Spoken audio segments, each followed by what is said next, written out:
వాడెవడో ఒకడు ఉంటాడు పంది, కోస్తే 2 ఊళ్ళకి సరిపోతావు నువ్వు. ఆ పంది పేరు రఘురామ కృష్ణం రాజు.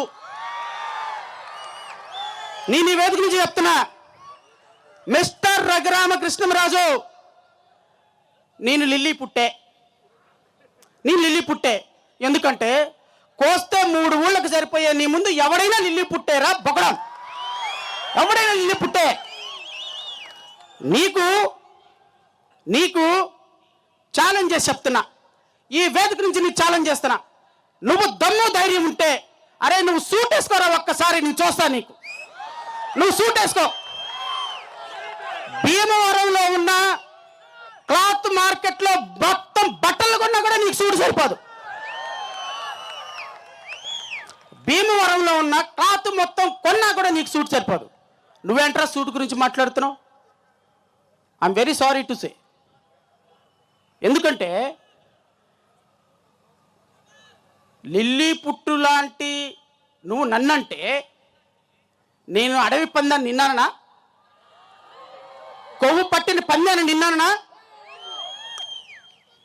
2 మేకుల దేవుడా, 2 చెక్కల దేవుడా, 2 మేకుల దేవుడా, రేపటి నుంచి దళిత క్రైస్తవ సమాజం మీద కానీ క్రైస్తవ సోదరుల మీద కానీ నీ మాట నోట్లో నుంచి వచ్చిందా, నీ నాలుక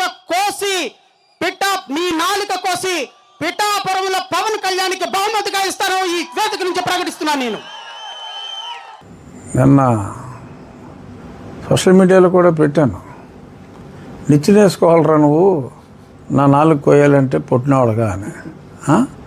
అసహ్యంగా ఉంటుంది నేను అలా మాట్లాడాలంటే. కానీ పరిధి దాటి ప్రవర్తించేలాగా ఇలాగా చేయటం అనేది అది కరెక్ట్ కాదు. ఆ భాష తప్పు. నాలుగు కోసి ఏం చేసుకుంటాడు అనుకుంటే పవన్ కళ్యాణ్ గారికి పంపిస్తా అంట. మనం చాలా సినిమాల్లో చూసాం. ఏంటి, చాలా సినిమాల్లో ఎస్పెషల్లీ క్రైమ్ సినిమాల్లో విలన్ గాడు ఆ హీరోని భయపెట్టాలి అంటే ఆ హీరోకి బాగా కావాల్సిన వాళ్ళని ఎవరినన్నా వాళ్ళ తమ్ముడిదో అన్నయ్యదో ఎవరిదో చెల్లెలు భర్తదో ఏదో ఆ టైప్ హీరోకి క్లోజ్ క్యారెక్టర్కి ఏదో ఏలో కాలో ఏదో తీసేసి పార్సిల్ చేసి పంపితే హీరో భయపడిపోతాడని చెప్పి వెళ్ళను అనుకుంటాడు. ఇక్కడ సరే నన్ను 0 అనుకున్నాడేమో, మరి నా 4 కోసి పవన్ కళ్యాణ్ గారికి పంపించేస్తే పవన్ కళ్యాణ్ గారు భయపడిపోయి ఆయన కూడా ఈ సనాతనవాదం నుంచి హిందుత్వం నుంచి భయపడి తెగిన నా 4కి చూసి ఆయన భయపడి శ్రావణ్ కుమార్ గారు నన్ను క్షమించండి అని చెప్పి అడుగుతారని చెప్పి మరి లిల్లీ అనుకుంటున్నాడా అనేది నాకైతే అర్థం కాల. సో మరి ఇక్కడ ఇటువంటి ఆరోపణలు చేసినప్పుడు yes it comes under criminal activity. పొద్దున్న నన్ను అడిగారు, ఒకళ్ళిద్దరు ఫోన్ చేశారు, మీరేమైనా కంప్లైంట్ ఇద్దాం అనుకుంటున్నారా, వీడి మీద కంప్లైంట్ ఇద్దాం అనుకుంటున్నారా? ఎందుకంటే అతను ఒక హత్యకు ప్రేరేపించే విధంగా మాట్లాడాడు, సమాధి కడతానన్నాడు, 4 కోసి వేరే వాళ్ళకి పార్సిల్ చేస్తానన్నాడు. మరి ఈ రకంగా వ్యక్తిగతంగా హింసించే విధంగా, ఇప్పుడు ఏదో నాకు ఏదో పందిలో ఉన్నాడు ఏదో ఉన్నామంటే అది ఓకే, అది పరువు నష్టం. సో పరువు నష్టం కేసు వేసుకుంటాం. పరువే లేనివాడి మీద అసలు పరువే లేదు, ఎంతగానే వేస్తాం, ఏమని వేస్తాం. సో ఈ కేసులన్నీ వేస్ట్.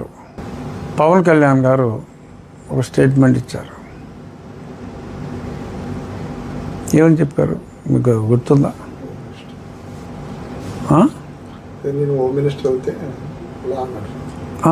అంటే నేను హోమ్ మినిస్టర్ కానందువల్ల ఈ క్రిమినల్స్ ఎలా ఎవరెస్ట్ వచ్చినట్టు వాళ్ళు ఉన్నారు అని. అటువంటి క్రిమినల్ లేడు. బరి తెగించి బజార్లమ్మట తిరుగుతూ, మరి ఆడికి పర్మిషన్ ఎవరు ఇచ్చారో, ఇలాగా బరి తెగించి మాట్లాడే వాళ్ళకి ఎవరు ఎందుకు ప్రోత్సహిస్తున్నారో తెలియదు. మరి బరి తెగించి మాట్లాడి ఇలా చేశారు క్రిమినల్ లాగా.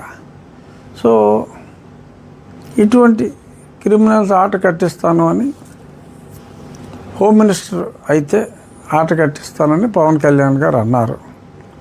సో పవన్ కళ్యాణ్ గారు మాట్లాడారు అంటే ఆయన ఊరికేనే మాట్లాడరు. ఎందుకంటే కూటమిలో ఒక ప్రముఖ నాయకుడు ఆయన. మరొక కూటమిలో తెలుగుదేశం పార్టీ తర్వాత ఎక్కువ స్థానాలున్న పార్టీ నాయకుడిగా, ప్రజల్లో ఎంతో ఆదరాభిమానాలున్న వ్యక్తిగా మరి ఆయన ఆ మాట హోమ్ మినిస్టర్ అయితే అన్న మాట అన్నారు. కాబట్టి చూద్దాం మరి రేపు కేంద్రంలో ఒక వారం రోజుల్లోనే ఇవాళ పేపర్లో కూడా వచ్చినాయి, అన్ని పేపర్లలో సాక్షితో సహా. కేంద్రంలో త్వరలో ఇది క్యాబినెట్ ఎక్స్పాన్షన్ అని, ఆ తర్వాత రాష్ట్రంలో అని. ఏమో పవన్ కళ్యాణ్ గారు హోమ్ మినిస్టర్ అయితే, ఎందుకంటే నా నాలుక ఆయనకే కానుగ్గా భయపెట్టే విధంగా ఇస్తానన్నారు కాబట్టి, పవన్ కళ్యాణ్ గారు హోమ్ మినిస్టర్ అయ్యాక నేను ఖచ్చితంగా కంప్లైంట్ ఇద్దాం అనుకుంటున్నాను. అంటే అతను దళితుల ఓట్లు తెలుగుదేశానికి మళ్లించాలని చూస్తున్నాడా, లేకపోతే హిందువుల ఓట్లు జగన్కి మళ్లించాలని చూస్తున్నాడా? కొత్త అనుమానం వస్తున్నారు. ఎందుకంటే ఈ మధ్యన జగన్మోహన్ రెడ్డి గారు కూడా ఏదో హిందూ వేషం వేస్తున్నాడు ఎక్కువ. మరి ఈయన దళిత ద్వేషి అన్న ఇమేజ్ తీసుకొచ్చి ఆయనకి హిందువులను దగ్గర చేయాలని చూస్తున్నాడా, లేదంటే ఈ ఏమో చెప్పలేం. బాబు గారిని హిందూ ద్వేషిగా చూపెట్టి హిందువులను పూర్తిగా దూరం చేసి, ఏమో మరి కన్ఫ్యూజ్ చేశారా? మీరేదో మాట్లాడి ఇతనేదో మాట్లాడి మొత్తం మీద నన్ను కన్ఫ్యూజ్ చేయకండి.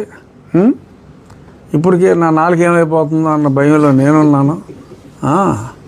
మళ్ళీ ఇలా మీతో మాట్లాడాలంటే నాకు నాలుగు ఉండాలి, లేదంటే అదేదో సినిమాలో సుబ్బరాజుకి నాలుగు పోదా అంటూ ఉంటుంది. ఏ సినిమా అది?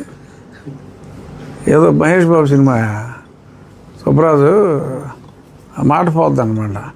ఫుఫ్ అని గాలి ఊస్తే అదేదో మాటలాగా వస్తుంది. పోకిరి కాదు ఏదో సినిమా. సర్లే ఏదోట్లే. సో అలాగ అయిపోద్ది. సో అంచేత నా నాలుగు ఉండగానే మీరు చక్కగా మాట్లాడింగ్ చేసుకుని, అంటే మీకు నాలుగు తీసేస్తారని మీకు కాన్ఫిడెన్స్గా ఉందంటారు. మీరు మాట్లాడతారు నాలుగు తీసేస్తారు అంటున్నారు. అంటే అది అన్నాడు కదా, అంటే బొత్తిగా పట్టించుకున్నట్టుంటే ఫీల్ అవుతాడండి అంతే. షూట్ గురించి కూడా కామెంట్ చేశారు. మీరు వేసుకుని చూస్తే తెలుస్తుంది షూట్ మీకు ఎలా ఉంటుందో. డెఫినెట్గా ఇప్పుడు మరుగుజ్జోడు షూట్ వేసుకుందానికి నేను షూట్ వేసుకుందానికి తేడా ఉండదంట. అది చెప్పిన దాంట్లో తప్పే ఉంది, కరెక్ట్గా చెప్పాడు. కాకపోతే ఆడి మీద నాకు గుంట ఎక్కువ పడుద్ది. ఆడికి మీటర్ చాలు, ఇంత ఉంటాడు. నాకు 2 మీటర్లు ఆడద్ది.